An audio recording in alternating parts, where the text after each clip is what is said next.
में दीन है।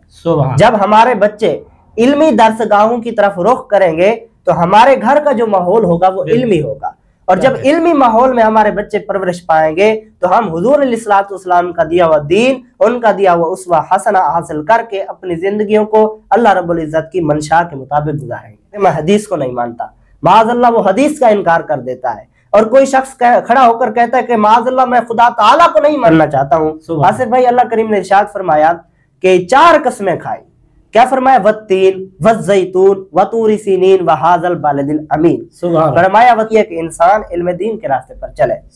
अल्लाह करीम ने हजरत आदम अलैहिस्सलाम को जब पैदा फरमाया। सवाल आपसे जानना चाहूंगा कि आपने गौसिया कॉलेज को कब ज्वाइन किया और गौसिया कॉलेज की इस वक्त क्या खसूसियात है, क्योंकि पूरे मुजफ्फरगढ़ में एक बहुत बड़ा इदारा है जिसकी ज़ेरे निगरानी अलामा मुफ्ती डॉक्टर मोहम्मद तारिक बाबा साहब कर रहे हैं, और अल्हम्दुलिल्लाह वहाँ पर मैंने अपना पहला कदम रखा तो मैंने जब उस इदारे को देखा तो मेरी सिचुएशन ही तब्दील हो गई।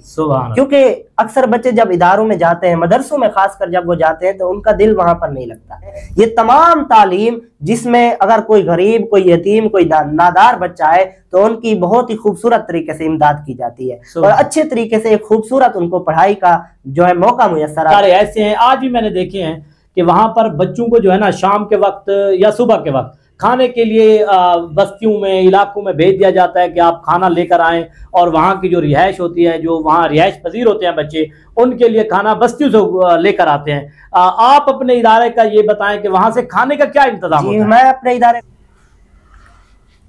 औज़ुबिल्लाहि मिनश्शैतानिर्रजीम बिस्मिल्लाहिर्रहमानिर्रहीम। जी नाज़रीन, आप देख रहे हैं डेली रोशन पाकिस्तान। मैं हूँ आपका मेज़बान मोहम्मद आसिफ वाउचा। मेरे साथ मौजूद हैं अलामा मोहम्मद नादिर साहिब, गौसिया कॉलेज ऑफ मुजफ्फरगढ़ में अभी ज़ेर तालीम है माशाल्लाह। आज हमारे पास तशरीफ़ लाए, अल्लाह पाक इनके इल्म में मज़ीद बरकतें अता फरमाए, और माह रमज़ानुल मुबारक के हवाले से और आलम इस्लाम को कुछ पैगाम देंगे। तालिब इल्म है, इंशाअल्लाह इनकी गुफ्तगू सुनेंगे तो आपको मज़ा आएगा। अलामा मोहम्मद नादिर साहिब, क्या हाल चाल है? ठीक है, तबीयत से ठीक है? अल्हम्दुलिल्लाह, अल्लाह पाक आपको दीर्घ सलामत रखे। आमीन। आज का जो मौजू आपने दोस्तों को सुनाना है वो किस मौजू पर आप गुफ्तगू करेंगे? और जी बिस्मिल्लाहिर्रहमानिर्रहीम, अस्सलामु अलैकुम दीगर सामीन और नाज़रीन। अल्हम्दुलिल्लाह आज हम सब एक मरतबा फिर इस अजीम प्रोग्राम में हाजिर हैं जो कि भाई मोहम्मद आसिफ साहब हर साल बड़ी मेहनत के साथ सजाते हैं। तो आज हमारी गुफ्तगू का जो मौजू है वो ये है कि इस पूरे दुनिया को, पूरे आलम इस्लाम को उलमा की ज़रूरत है और इल्म दीन की ज़रूरत है। तो इस मौजू पर हम थोड़ी सी आज गुफ्तगू करेंगे। तो बिस्मिल्लाहिर्रहमानिर्रहीम, अल्हम्दुलिल्लाहि रब्बिल आलमीन वस्सलातु वस्सलामु अला खातमिल अंबियाइ वल मुरसलीन, अम्मा बाद, फ़ौज़ बिल्लाहि मिनश शैतानिर रजीम, बिस्मिल्लाहिर्रहमानिर्रहीम। फ़स्अलू अहल ज़िक्रि इन कुंतुम ला तअलमून, आमनतु बिल्लाहि सदक़ल्लाहुल अज़ीम व सदक़ रसूलुहुन नबियुल करीमुल अमीन, व नहनु अला ज़ालिका लमिनश शाहिदीन व शाकिरीन वल्हम्दुलिल्लाहि रब्बिल आलमीन। अस्सलातु वस्सलामु अलैका या सय्यदी या रसूलल्लाह व अला आलिका व अस्हाबिका या सय्यदी या हबीबल्लाह। तो अल्हम्दुलिल्लाह मैंने आपके सामने आयत करीमा पढ़ी है कि फ़स्अलू अहल ज़िक्रि इन कुंतुम ला तअलमून। सुभान अल्लाह करीम ने इरशाद फरमाया कि तुम पूछो अहल ज़िक्र यानी इल्म वालों से अगर तुम कोई बात नहीं जानते। सुभान अल्लाह। तो इस आयत करीमा का जो माखज़ व मर्जे है वो ये है कि आजकल का ये पुरफितन दौर, हर तरफ अफरा तफरी फैली हुई है और दीन इस्लाम से इंसानियत बहुत दूर जा चुकी है। जो 1400 साल पहले ताजदार कायनात सल्लल्लाहु तआला अलैहि वसल्लम ने इरशाद फरमाया था कि वकुंतुम अला शफा हुफरतिम मिनन नार, कि अगर हुजूर तशरीफ न लाते तो पूरा जहान आग के गढ़े पर था। तो अब इंसानियत को जब राह दिखाई आका अलैहिस्सलातु वस्सलाम ने, तो साथ साथ जीने के तरीके भी बताए कि इस दुनिया में आकर जिंदगी किस तरह गुजारनी है। तो उन तमाम तरीकों में जो बहुत ही अहम तरीका है वो ये है कि इंसान इल्म दीन के रास्ते पर चले। आप देखते हैं सामीन और नाजरीन कि हमारे यहाँ जुम्मतुल मुबारक के प्रोग्राम होते हैं, इसी तरह महाफिल कुलखानियाँ होती हैं, ईद के जो इज्तिमात होते हैं, इसी तरह बड़े बड़े इज्तिमात होते हैं। तमाम इज्तिमात में उलमाए किराम तशरीफ लाते हैं, वो हमसे गुफ्तगू करते हैं। तो हमारे नौजवानों को और हमारे बुजुर्गों को ये बात चाहिए कि वो उनके पास जाएं, उनसे कोई ना कोई गोशा इल्म का जरूर हासिल करें। और इल्म दीन की जो जरूरत और अहमियत है वो आज से नहीं है, बल्कि ये जब से इंसान इस दुनिया में आया अल्लाह करीम ने उसको इल्म के रास्ते पर चलाया। ये इंसान की फितरत होती है कि वो दूसरे रास्ते पर चले या इस रास्ते पर चले, लेकिन अल्लाह करीम ने जो इंसानी फितरत बनाई है वो यही है कि इंसान इल्म दीन के रास्ते पर चले। अल्लाह करीम ने हजरत आदम अलैहिस्सलाम को जब पैदा फरमाया तो उनको भी कुरान मजीद के पहले पारे में सूरह आल इमरान में इरशाद फरमाया कि हमने आदम अलैहिस्सलाम को तमाम चीजों के अस्मा सिखा दिए थे, नाम सिखा दिए थे। सिखाने का मकसद क्या है कि अल्लाह ताला ने हजरत आदम अलैहिस्सलाम को इल्म दिया था। अब कायनात का पहला मुअल्लिम अल्लाह करीम और उसकी जात बाबरकात है, और उनके जो पहले शागिर्द हैं वो जनाब आदम अलैहिस्सलाम है, जो हमारे जद्दे अमजद हैं। तो आज इस अजीम और पुरफितन दौर में हमें जिस चीज की सबसे ज्यादा जरूरत है वो यही है कि हम इल्म दीन को हासिल करें, उसके रास्ते पर चलें। सुभान अल्लाह। इल्म दीन की इतनी ज्यादा अहमियत और फजीलत है कि इसमें बेशुमार अहादीस मुबारका आई है। आज जो दौर चल रहा है फितनों का दौर है। आज अगर कोई शख्स खड़ा होता है वो कहता है कि मैं हदीस को नहीं मानता, माज़अल्लाह वो हदीस का इनकार कर देता है। और कोई शख्स खड़ा होकर कहता है कि माज़अल्लाह मैं खुदा ताला को नहीं मानता लेकिन मैं मुसलमान हूँ। तो इन जैसे बड़े बड़े फितनों का रद्द करने के लिए जिस चीज की जरूरत है वो इल्म दीन है। जब हमारे बच्चे इल्मी दरसगाहों की तरफ रुख करेंगे तो हमारे घर का जो माहौल होगा वो इल्मी होगा, और जब इल्मी माहौल में हमारे बच्चे परवरिश पाएंगे तो हम हुजूर अलैहिस्सलाम का दिया हुआ दीन, उनका दिया हुआ उस्वा हसना हासिल करके अपनी जिंदगियों को अल्लाह रब्बुल इज्जत की मंशा के मुताबिक गुजारेंगे। हुजूर अलैहिस्सलाम ने इरशाद फरमाया, ये मुस्नद इमाम अहमद बिन हम्बल की हदीस मुबारक है और हजरत मुआविया रदियल्लाहु ताला अन्हु से हदीस पाक रिवायत की गई है। हुजूर अलैहिस्सलाम ने इरशाद फरमाया कि मैं युरिदिल्लाहु बिही खैरन युफक्किहु फिद्दीन व इन्नमा अना कासिमुन वल्लाहु युक्ति। हुजूर अलैहिस्सलाम ने इरशाद फरमाया कि अल्लाह ताला जिसके साथ भी भलाई का इरादा फरमाता है, अल्लाह करीम जिसके साथ अच्छाई का इरादा फरमाता है और जिसको अल्लाह करीम अपने राह पर डालने का इरादा फरमाता है, युफक्किहु फिद्दीन, उसको दीन की समझ बूझ अता फरमाता है। सुभान अल्लाह। फिर फरमाया कि वइन्नमा अना कासिमुन वल्लाहु युती, अल्लाह करीम तो अता फरमाने वाला है जबकि तक़सीम करने वाली जात मुझ मोहम्मद मुस्तफ़ा सल्लल्लाहु अलैहि वसल्लम। तो ये जो इल्म है ये उलमा का विरसा है, यानी उनकी विरासत है। हुजूर अलैहिस्सलाम ने इरशाद फरमाया कि उलमा अपनी विरासत में ना तो दीनार छोड़ते हैं, ना दिरहम छोड़ते हैं, ना जायदादें छोड़ते हैं, बल्कि वो अपनी विरासत में इल्म छोड़कर जाते हैं। तो जिसने इल्म को पा लिया उसने अपना हिस्सा पा लिया। तो अब इल्म की फजीलत के बारे में कुरान मजीद में बहुत ज्यादा आयात मुबारक आई है। अब मैं इसकी मिसाल कुरान मजीद की एक अजीम सूरत से पेश करना चाहता हूँ। आसिफ भाई, अल्लाह करीम ने इरशाद फरमाया कि 4 कसमें खाई। क्या फरमाया? वत्तीन वज़्ज़ैतून वतूरी सीनीन वहाज़ल बालदिल अमीन। फरमाया वत्तीन, तीन की कसम, वज़्ज़ैतून, जैतून के दरख्त की कसम, वतूरी सीनीन, और तूरे सीना पहाड़ की कसम, वहाज़ल बालदिल अमीन, ए महबूब जिस शहर मक्का में आप चलते रहे उस अजीम शहर की कसम। सुभान अल्लाह। लक़द खलक़नल इंसान फ़ी अहसनि तक़वीम, हमने इंसान को बहुत ही खूबसूरत पैदा फरमाया। अब जब अल्लाह करीम ने 4 कसमें खाकर इंसान को पैदा करने का तरीका बयान फरमाया तो फिर इसकी एक और वजह बताई। और वजह क्या बयान फरमाई? फरमाया वमा खलक़तुल जिन्ना वल इंसा इल्ला लियअबुदून, कि हमने ना तो जिन्नों और इंसानों को किसी और काम के लिए पैदा किया बल्कि इसलिए पैदा किया कि वो हमारी इबादत करें। सुभान अल्लाह। अब बात आ गई इबादत की। अब इबादत का लफ्ज कुरान मजीद में कई जगहों पर आया है, जैसा कि अल्लाह करीम ने पहले पारे में इरशाद फरमाया, या अय्युहन्नास उअबुदू रब्बकुमुल्लज़ी खलक़कुम वल्लज़ीना मिन क़ब्लिकुम, ऐ लोगो उस रब की इबादत करो जिसने तुम्हें पैदा किया और तुमसे पहले वालों लोगों को पैदा किया। सुभान अल्लाह। अब इबादत के नाम पर बहुत सी चीजें आ जाती हैं, जैसा कि अल्लाह करीम ने फरमाया वअक़ीमुस्सलाता वआतुज़्ज़काता वरकाऊ मअर राकिईन, के कायम करो नमाज को और अदा करो ज़कात को और रुकू करने वालों के साथ रुकू करो। सुभान अल्लाह। अब हमें ये बात तो मालूम हो गई कि नमाज कायम करनी है, ज़कात अदा करनी है, हज करना है, उम्रा करना है, जो जो जरूरियात दीन है हमने अदा करनी है, लेकिन हमें ये बात मालूम नहीं हुई कि हमने अदा कैसे करनी है। सुभान। तो हमने जब इनको अदा करने का तरीका मालूम करना होगा तो हमें दरे मुस्तफा पर आना होगा, दहलीज दीन पर आना होगा। जब हम दीन की समझ बूझ पाएंगे तो तब हमें इबादत को सही तरीके से अदा करने का सलीका है। सुभान। और जब हम इबादत को सही तरीके से अदा करेंगे तो फिर रब कायनात की जात भी खुश होगी और हुजूर अलैहिस्सलाम की जात भी हमसे खुश होगी।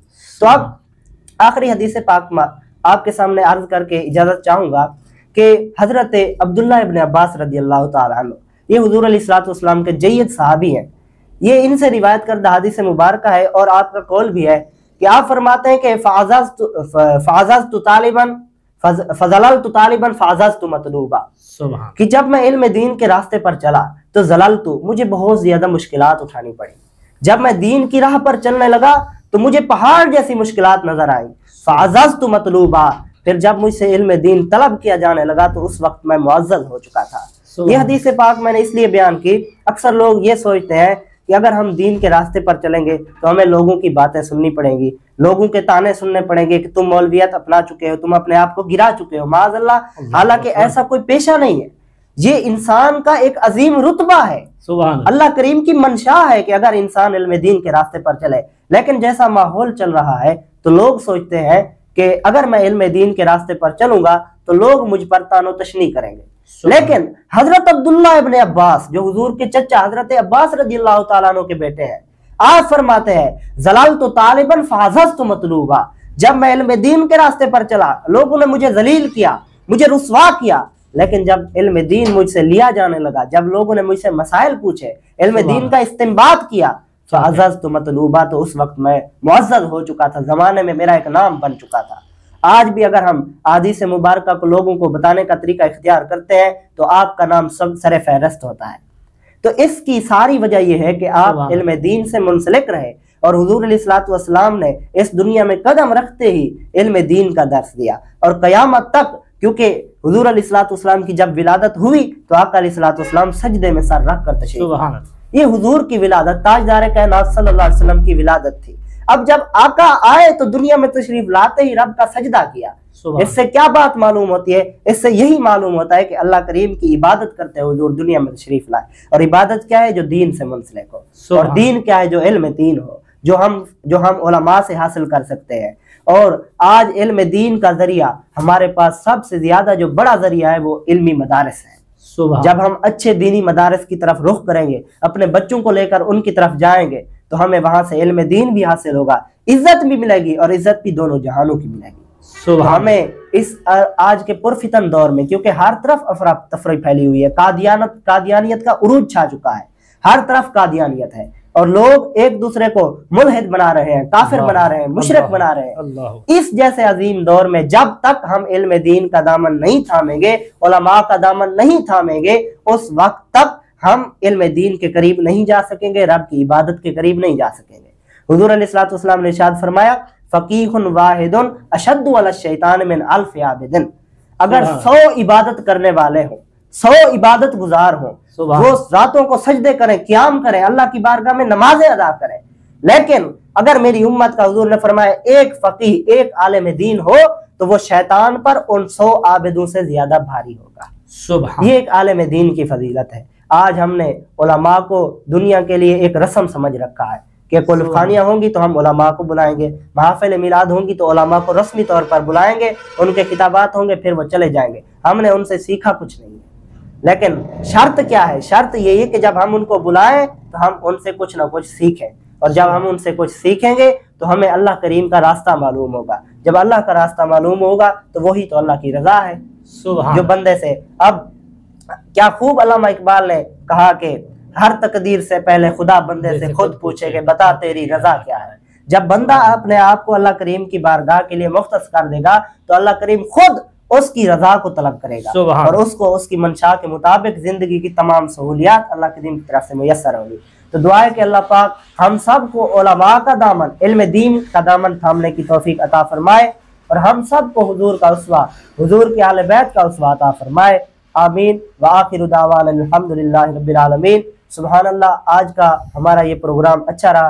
भाई आसिफ साहब आपसे गुफ्तगू करें। बहुत शुक्रिया अल्लामा मोहम्मद नादिर साहब, आपने इल्म के हवाले से और उलमा की कदर के हवाले से आपने कुछ अहादीस मुबारक पेश की। अल्लाह तबारक व तआला आपके इल्म में मज़ीद बरकत अता फरमाए। आज मैं कुछ सवाल आपसे जानना चाहूँगा कि आपने गौसिया कॉलेज को कब ज्वाइन किया और गौसिया कॉलेज की इस वक्त क्या खसूसियात है, क्योंकि पूरे मुजफ्फरगढ़ में एक बहुत बड़ा इदारा है जिसकी ज़ेर निगरानी अल्लामा मुफ्ती डॉक्टर मोहम्मद तारिक बाबा साहब कर रहे हैं और अल्हम्दुलिल्लाह पूरे ज़िले में एक अच्छा वर्क कर रहे हैं। तो आप जो हमारे मकामी इदारे हैं उनसे जो बच्चे हिफ्ज करके फारिग होते हैं उनको क्या पैगाम देना चाहेंगे मुख्तसर अल्फाज? जी आसिफ भाई, आपने बहुत ही अच्छा सवाल किया और बहुत ही पसंदीदा सवाल किया। मेरा तो सबसे पसंदीदा सवाल ही यही है। मैंने अल्हम्दुलिल्लाह गौसिया कॉलेज ऑफ शरिया को 2020 में ज्वाइन किया था। माशाअल्लाह। तो 2020 से अब तक 2025 तक, यानी 5 सालों के अंदर, 5 सालों में आपने वहां से क्या कुछ सीखा? आपने ये मुकम्मल तो मैं इन 5 सालों के अंदर, जब मैं यहाँ से गया, मैंने अपनी मिडिल मुकम्मल की यहाँ से अल मदीनतुल बनात पब्लिक स्कूल दानी अड्डा से। जब मैं यहाँ से अपनी मिडिल मुकम्मल करके गया, कुरान पाक की तालीम गौसिया मदरसा दानी अड्डा हाजी मोहम्मद इकबाल मदनी साहब से माशाअल्लाह वहां से हासिल करके, जब मैं वहां पर मैंने अपना पहला कदम रखा, तो मैंने जब उस इदारे को देखा तो मेरी सिचुएशन ही तब्दील हो गई। सुभान अल्लाह। क्योंकि अक्सर बच्चे जब इदारों में जाते हैं, मदरसों में खासकर जब वो जाते हैं, तो उनका दिल वहां पर नहीं लगता। लेकिन जब मैं पहली मर्तबा, परेशानी सी होती है उनको वहां पर घुटन परेशानी और मुश्किलात का सामना करना पड़ता है। तो लेकिन जब मैं पहली दफा गौसिया कॉलेज में गया, उसके माहौल को देखकर मुझे ऐसा लगा कि मेरी मंजिल मकसूद ही यही है। इल्म दीन का एक बहुत ही बड़ा पैगाम जो हमारे उस्ताद मोहतरम किबला अल्लामा डॉक्टर मुफ्ती मोहम्मद तारिक भाभा साहब, अल्लाह ताला उनको लंबी सेहत वाली जिंदगी अता फरमाए, वो दे रहे हैं। हमारा गौसिया कॉलेज, ये जो गरीब यतीम नादार बच्चे होते हैं, और खासकर जो इस देहातों के मदारस से या शहरों के मदारस से बच्चे हिफ्जुल कुरान या मिडिल मुकम्मल करके फारिग होते हैं, तो उनके लिए एक अच्छा सेटअप बना रखा है। वहां पर आपको 9th 10th और इस तरह फर्स्ट ईयर सेकंड ईयर आगे BS government graduate college Muzaffargarh से करवाते हैं। ये तमाम तालीम, जिसमें अगर कोई गरीब, कोई यतीम, कोई नादार बच्चा है, तो उनकी बहुत ही खूबसूरत तरीके से इमदाद की जाती है और अच्छे तरीके से एक खूबसूरत उनको पढ़ाई का जो है मौका मुयस्सर आता है। जो अपने आप को ये समझते हैं कि हम आगे जाकर पढ़ नहीं सकते, उनके लिए वो एक अजीम इल्मी दरसगाह है, बहुत बड़ा एक इदारा है उनके लिए, उम्मीद की किरण है। उम्मीद की किरण है। वो अपने जो ख्वाबों को पूरा यहाँ पर नहीं कर सकते, मैं उनको पैगाम देना चाहता हूँ कि वो आए और इस इदारे का दामन थामे अपने आप को इल्म दीन के अजीम मोतियों से मुनव्वर करें। जब वो इल्म दीन के साथ साथ दुनियावी उलूम पर भी महारत हासिल कर लेंगे, तो तब जाकर वो अपने आप को एक अच्छी स्टेज पर पाए जाएंगे। और एक अजीम और खूबसूरत बात मैं बताता चलूँ आसिफ भाई, हमारे इदारे में ये जो स्कूल की तालीम है, इसके साथ साथ बहुत ही खूबसूरत और शार्ट कोर्सेज करवाए जाते हैं, जिनमें इंग्लिश लैंग्वेज कोर्स है, अल्हम्दुलिल्लाह वो मैंने भी किया। और उसके साथ साथ कंप्यूटर का कोर्स है। जो बच्चे IT के माहिर होते हैं, जिनका जहन कंप्यूटर में ज्यादा लगता है, उनको कंप्यूटर का कोर्स कराया जाता है। अब क्योंकि लोग इस बात को तो नहीं जानते, मैं आपको बताना चाहता हूं कि जो हमारे मदारस के जो तलबाए किराम होते हैं, जो आखिरी सालों में दौर हदीस कर लेते हैं, फिर उनको एक मकाला लिखना पड़ता है, वो किसी भी मौजू पर हो सकता है। जब वो मकाला लिखते हैं तो उनको वो मकाला कंपोज कराना पड़ता है। तो हमारे जो बच्चे कंप्यूटर के माहिर बन जाते हैं, फिर वो जाकर उन मकालों को कंपोज करते हैं, जहां से उनको अच्छी सैलरी मिलती है। अब देखिए, इल्म दीन के साथ साथ अटैच रहकर अपनी दुनिया को खूबसूरत बना रहे हैं। हमारे कई बच्चे ऐसे हैं जो अब तक गैर मुल्कों में भी हमारे इदारे का नाम रोशन कर रहे हैं। इसी तरह हमारे पूरे मुल्क के अंदर हमारे बच्चे हैं, हमारी ऐसी बाजियां हैं जो तालीम हासिल करके दीनी तालीम का पैगाम दे रही हैं। तो मैं सब भाइयों को, उन बच्चों को पैगाम देना चाहता हूं जो हिफ्जुल कुरान करीम से फारिग हो चुके हैं, जो अपनी मिडल या मैट्रिक मुकम्मल कर चुके हैं, वो हमारे इदारे में तशरीफ लाएं, आगे अपनी दीनी तालीम के साथ साथ दुनियावी तालीम का जो जेवर है उससे भी आरास्ता हो और अपने मकसद को पाया तकमील तक पहुंचाएं। शुक्रिया आसिफ भाई। माशाल्लाह, आपकी जो गुफ्तगू से लग रहा था आप मिडल यहाँ से क्लियर करके वहां पहुंचे, आज तक, आज की तारीख तक आपने वहां से क्या कुछ सीखा, अपने हवाले से भी कुछ? जी, तो अल्हम्दुलिल्लाह मैं अपने हवाले से तफसीलात बताना चाहूंगा कि मैं यहाँ पर जब मिडल करके यहाँ से गया, उस इदारे में जब मैं पहुंचा, तो शुरू में जब मैंने अपना वहां पर एडमिशन लिया, उसके बाद फिर मैंने वहां से दीनी तालीम शुरू की। यानी कि जो दीनी तालीम के कोर्सेज होते हैं, मुख्तलिफ कोर्सेज होते हैं, 6 साल का भी होता है, 8 साल का भी होता है। तो क्योंकि हमारी मिडल की तालीम थी, मैट्रिक के बाद हम 6 साल का कोर्सेज वहाँ पे कराए जाते हैं, तो मिडल की तालीम के बाद मैंने वहां जाकर दर्स निज़ामी का 8 साल कोर्सेज में दाखिला लिया। फिर उसके बाद मैंने अभी तक 5 साल वहां पे लगा लिए। उसके साथ मैट्रिक करने के बाद, उसके साथ मैट्रिक करने के बाद 6 साल, और जो क्योंकि मैं मिडल करके गया था, तो अब मैंने वहां पर 5 साल दर्स निज़ामी आलम कोर्स के भी लगा रखे हैं, और साथ साथ मैंने मैट्रिक भी वहां से कर ली, और फर्स्ट ईयर के पेपर भी मैंने पिछले साल दे दिए थे, और अल्हम्दुलिल्लाह मेरा रिजल्ट 500 के करीब आया। और इसके साथ साथ अभी मैं सेकंड ईयर के पेपर भी देने का ख्वाहिशमंद हूँ, क्योंकि रमजान के बाद, ईद के बाद हमारे पेपर होने हैं। यानी कि सेकंड ईयर की तालीम भी मैं अल्हम्दुलिल्लाह अपनी बात बता रहा हूँ कि स्कूल की तालीम में मुझे ज्यादा कंप्रोमाइज मिला और मुझे फीसों के बड़े बड़े जो बोझ होते हैं वो भी बर्दाश्त नहीं करने पड़े। खूबसूरत तरीके के साथ मैंने अपनी, अब ऐसा समझे कि मैंने एफए क्लियर कर ली। अच्छा, मैं यहाँ एक बात और ऐड करना चाहूंगा कि लोग मदारिस के नाम सुन के कांप जाते हैं। वो क्यों कांप जाते हैं? मसला ये होता है, बाज़ औक़ात अक्सर इदारे ऐसे हैं, आज भी मैंने देखे हैं कि वहां पर बच्चों को जो है ना शाम के वक्त या सुबह के वक्त खाने के लिए बस्तियों में, इलाकों में भेज दिया जाता है कि आप खाना लेकर आएं, और वहाँ की जो रिहाइश होती है, जो वहाँ रिहाइश पजीर होते हैं बच्चे, उनके लिए खाना बस्तियों से लेकर आते हैं। आप अपने इदारे का ये बताएं कि वहाँ से खाने का क्या इंतजाम होता है? मैं अपने इदारे का मेस शेड्यूल आपको बताना चाहता हूँ। हमारे इदारे में, क्योंकि आजकल का ये दौर जो चल रहा है, अल्लाह ताला हमारे उस्ताद मोहतरम साहब को लंबी सेहत वाली जिंदगी अता फरमाए, उन्होंने एक खूबसूरत सेटअप बना रखा है। अल्हम्दुलिल्लाह, ये जो मौलवियत के नाम पर लोगों ने दीन के ऊपर धब्बे लगा रखे हैं, वो बिल्कुल हमारा इदारा इससे पाक है। और मैं खुद इसका जिंदा और गवाह बैठा हूं कि मैं वहां पर जब से पढ़ने गए हूं, आज तक किसी भी जगह पर मुझे हाथ फैलाना नहीं पड़ा खाने के लिए, बल्कि हमारे इदारे में एक खूबसूरत खाने का निज़ाम है। नाश्ते में भी अच्छा निज़ाम होता है, और दोपहर को हमारा जोर के बाद बहुत अच्छा खाना होता है। इसके बाद हमारा मगरिब के बाद ही खूबसूरत मैस होता है। और जैसे कोई लोग कहते हैं कि इदारों में दालों के जो चक्कर होते हैं, वो भी उन सब से पाक। खूबसूरत गोश्त का निज़ाम, खूबसूरत सब्जियों का निज़ाम और बेहतरीन मैस शेड्यूल है। और उसके अलावा जो आप रिहाइश की बात कर रहे थे, वो आपको बताऊं, अल्हम्दुलिल्लाह इस वक्त हमारे गौसिया कॉलेज में 175 रूम्स हैं, और हमारे तलबा की तादाद जो है गैर रिहायशी और रिहायशी दोनों की तादाद तकरीबन 850 से ऊपर है, जिनमें तकरीबन 300 बच्चे रिहायशी है। और उनकी रिहाइश का खूबसूरत तरीकाकार ये है, हर कमरे में हमारी एक बच्चे के लिए अलग चारपाई होती है, और वो वहां पर दरमियान में अपना थोड़ा से फासले के साथ हर बच्चा अपनी अलग चारपाई पर रात को सुकून करता है। फिर उसके बाद जो दिन में क्लास का सिस्टम होता है, खूबसूरत तरीके से एक बच्चों का खुला क्लास का सिस्टम होता है, यानी कि ऊपर हवादार पंखे, और बाज औकात पंखों के साथ साथ ये कूलर वाले जो पंखे होते हैं, रेफ्रिजरेटर वाले पंखे, इस तरह खूबसूरत पंखे हमारे पास। बहुत ही अच्छा निज़ाम है, खूबसूरत क्लासरूम का निज़ाम और खूबसूरत रिहाइश का निज़ाम। ना तो ज्यादा बच्चों का वो जो तंगी होती है कि 20-20 बच्चे, 10 बच्चे जहां पर रह सकते हैं वहां 20-20 बच्चे जो है रहा देते हैं,